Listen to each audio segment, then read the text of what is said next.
and the good guys are getting slaughtered. Megatron is enslaved by the Space Anus Unicron, and he's turned into Galvatron. He's even crazier than he was before. So it's like the good guy passed away and the bad guy got a second chance at life, and we thought that was unfair. So we really started having a lot of resentment toward this cartoon, because life is not supposed to be like that, but we learned that life is unfair. So the Autobot genocide continues.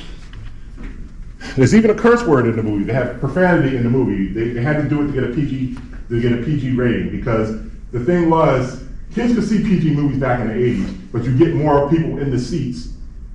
You put in a few swear words, and they pushed the envelope with this movie, because this movie was very violent. Okay, there's one scene where a character gets drawn and quartered. Anybody know what that is? When you get drawn and quartered, anybody know what that is? What they do is they tie ropes. It was a treason punishment. If you committed treason, they would take all your clothes off, put you on the ground, stretch out your arms and legs, tie ropes around your wrists and your ankles. They have 4 horses going in different directions. They hit the horses and they would pull your arms and legs off. Okay? Well, one of the characters got drawn and quartered in this movie, and they removed it. They removed it because the kids were like bawling and crying. They did this to Ultra Magnus. Here's one of the profanities in the movie, and the adults were like, it's not like Family Guy today. Back in the 80s, if there was cursing in a kids movie, the adults were appalled. So let's hear Spike drop the famous S-bomb.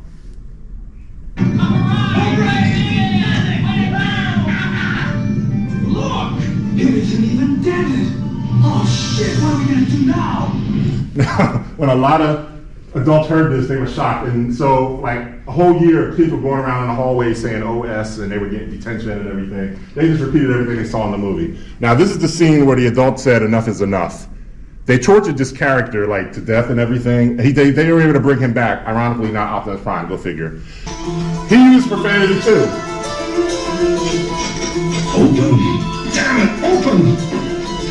Magnus, I want the Matrix. Never! Exterminate him!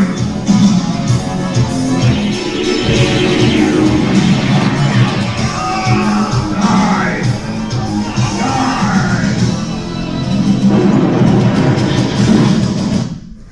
Yeah, so guys, 1980s was brutal, man.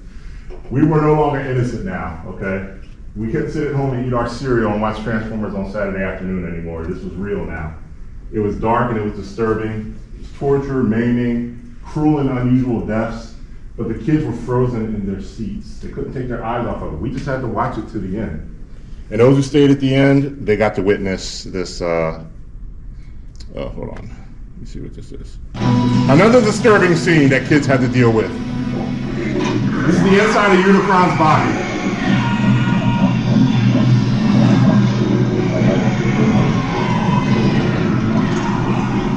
So, for some strange reason, Unicron has like an acid pit in his stomach, and it's dropping these characters down in there. And mind you, the adults are taking note of all the stuff going on in this movie, okay?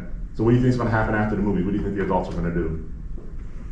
Get upset, probably.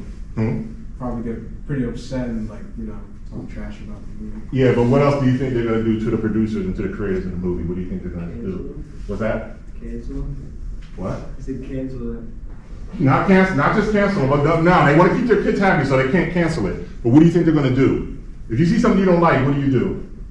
You what? Turn it off. Usually if it's something that makes your kids happy, you want to keep it going, but you don't want it to go a certain way. So what you do is you complain about it. Or you have a letter writing. See, back then we didn't have internet, we didn't have email, so we wrote letters. Can you believe it? We used stamps and we wrote on paper and we typed. Amazing. So scenes like this really upset parents because their kids were crying in the theaters. And this character, Unicron, he turns into some big robot. He wants to devour the planet, blah, blah, blah, okay? And he's like, and this is kind of like when we said, oh, this is awesome, this is cool and everything. And of course, Hot Rod becomes the next Prime. He's like Optimus, but he's like a race car, but he has a trailer too. He looks like a camper. And he becomes Rodimus Prime, and everybody's, I guess, somewhat happy. First Prime, then Ultra Magnus. He's gloating. Now you. It's a pity you Autobots die so easily, or I might have a sense of satisfaction now. You got the time. There's the theme song again. You got the Arise, Rodimus Prime. What does Optimus say? Anybody hear that? What did he say? He heard Optimus's voice. What did Optimus say? Nobody can tell what he said? He said, "Arise, Rodimus Prime." Because he said on his deathbed, one day an Autobot will rise from our ranks, will rise from our family, and use the Matrix to light our darkest hour. So Rodimus Prime became the new leader, and everybody just said, "Oh, who's that guy? Oh, he looks like Hot Rod. Oh, he's some kind of Prime now. Okay, let's follow him." And they just follow him for no reason, okay? Nothing is explained, but this is a world where nothing makes sense. This is a world where a giant robot transforms and he fits in the palm of your hand and you can fire him. Go figure, okay? So basically the plot of the movie, a white handgun kills a red truck with a purple pistol. Who cares? You know, it doesn't make any sense. This is one of the last scenes. This is where parents really got pissed off. This is one of the last frames of the movie. This character, they disembody him, they blow up his body, and the only thing left is his head. They put out both his eyes. Imagine somebody cuts off Donald Trump's head, and they put out both his eyes, and they stick his head on a pole in front of your house. And every day you go outside, you gotta walk past that disembodied head of Donald Trump. Well, when Unicron tried to destroy Cybertron, he destroyed both their moons. Moons are like satellites. Well, when his body was destroyed, his head became the new moon of Cybertron. And it's always there as a constant reminder to the Transformers that this is the price of freedom. This can happen again. So this is their new moon to their planet now. And a lot of kids were upset by this. They were scared of Unicron. They were like some kind of vampire robotic demon. He's got horns coming out of his head. He's got the trademark evil villain mustache, evil villain goatee. You know. So kids were really upset about this film. And then there were kids who liked it. Surprise! The 1986 toy line, Ultra Magnus, Rodimus Prime, a whole bunch of other gimmicks and thingies going on here. A whole bunch of new toys came out, okay? Everything was transforming. They even had like a city, it was an Autobot city called Metroplex, that transformed. Aircraft carriers transformed, trap houses transformed, porta potties were transforming, even college dorms, they were transforming into brothels now. Okay. But the thing is, Transformers Mania was on and popping. Now, this movie came out in August, and by September, when we were back in school, everybody was talking about it. We were saying the S word, we were getting in trouble, we were talking about Optimus Prime died. And when Christmas time came around, this really paid off for Hasbro, but there was one little problem. Oh, Unicron had a toy too, nobody cared. Nostalgia can distort our understanding of the world in dangerous ways, making us needlessly negative about our current situation. And the current situation was this. The backlash of the movie caused a lot of controversy. And during this time, parents were angry at Hasbro for killing Optimus, and look how it affected their kids. Kid locked himself in the room.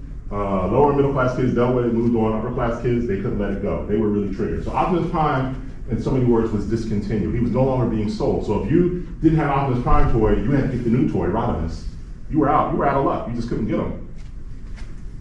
So this is what happened. The parents kindly wrote to Hasbro and asked the producers, Griffin McCall, they were the producers in the ad agency that ran the Transformers in the United States, and they said, one simple question, is Optimus coming back? And surprisingly, the producers said, well, in the pipeline of the storyline, yeah, we were going to bring him back. He's coming back. And they went to their kids and like, hey, guess what, Timmy? Optimus Prime is coming back. You can rejoice. And the kids were like, yay, Optimus is coming back, no more tears. So this is season 3 of the show. And I think it's around October and November when they brought Optimus back in one episode, and this is what they did. When you look at this picture, what do you think? This Optimus' big return from the movie. What do you think? Does he look like he's well? No. And the kids were even more confused because now we were home. We were in the dark theater getting traumatized. Now we were at home. This episode was called Dark Awakening. What happened was a group of aliens, they brought Optimus back to life as a zombie. And they programmed him to basically kill everyone that he cares about. And at the end of the episode, Rodimus Prime had to fight his mentor. He had to fight his boss, you know? And Optimus, like, as he's fighting Optimus, his arms are falling off and his face is coming off. He's coming apart because he's undead, okay? And this episode was really, really dark. And at the end of the episode, this is what happened. The aliens were trying to destroy all the Autobots, so Optimus said, everybody go back to planet Cybertron, that's my final order. You know, I'm gonna sacrifice myself. So he gets inside this spaceship and he flies into this detonator and, well, see for yourself.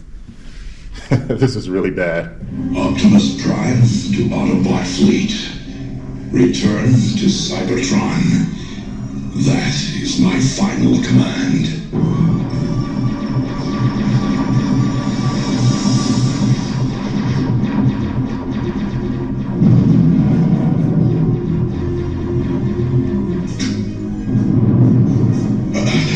Until all are one.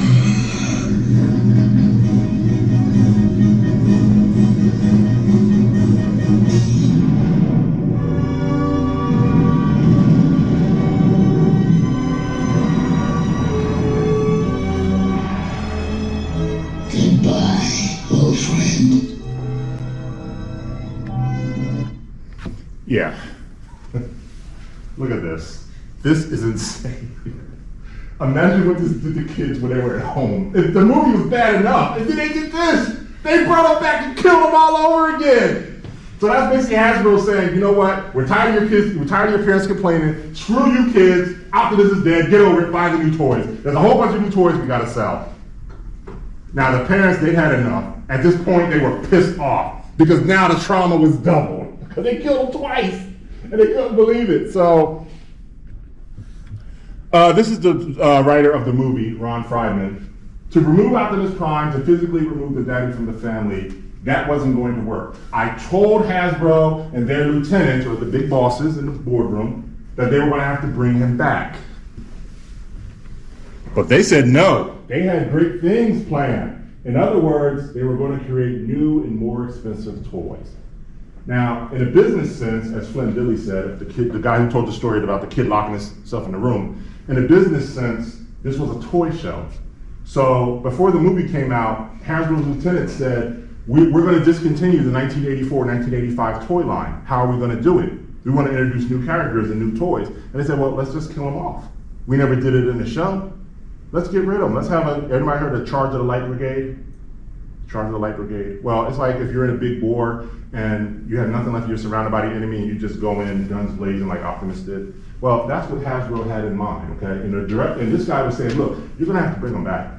This is not gonna work. And they were like, no, he's dead. We're leaving it alone. Because to the executives at Hasbro, he was just another toy. He wasn't a character that was beloved by children all over the world. He was a line item on a budget and they slashed him, that's all. Now, this is what happened afterward. So, another letter writing campaign commenced in 1986. Got so bad, there were a lot of parents saying, if you don't bring Optimus back, I will never buy another Transformer for my kid. And Hasbro was like, uh-oh, maybe we went too far. And so they started reading the reviews, as Raleigh, as you said, they started reading the reviews, and the movie bombed at the box office. The only way it made its money back is with video rentals. See, we actually had video stores back then. No, I'm just kidding. But the bottom line is, they had to do damage control because this was getting bad. It was affecting the toy sales. So finally, in February of 1987, they brought Optimus Prime back. But by then, nobody cared. Because the trauma that Hasbro had induced on these kids made them resent this cartoon. They loved Optimus. It was great when he came back. Basically, there was some kind of hate plague, and it was like really contagious, and people walking around wearing masks on their face. Sounds familiar, doesn't it? Yeah. Well, this happened in 1987. Okay, and Optimus had to come back and stop the hate plague and everything. But nobody cared anymore. Like me, I moved on to Nintendo. I didn't care about the Transformers anymore. I moved on to Nintendo, Legoland, whatever caught my interest. Teenage Mutant Ninja Turtles was coming out. Nobody cared about this anymore. Hasbro pretty much ruined it. They had a world in the palm of their hand and they blew it. This is nostalgia.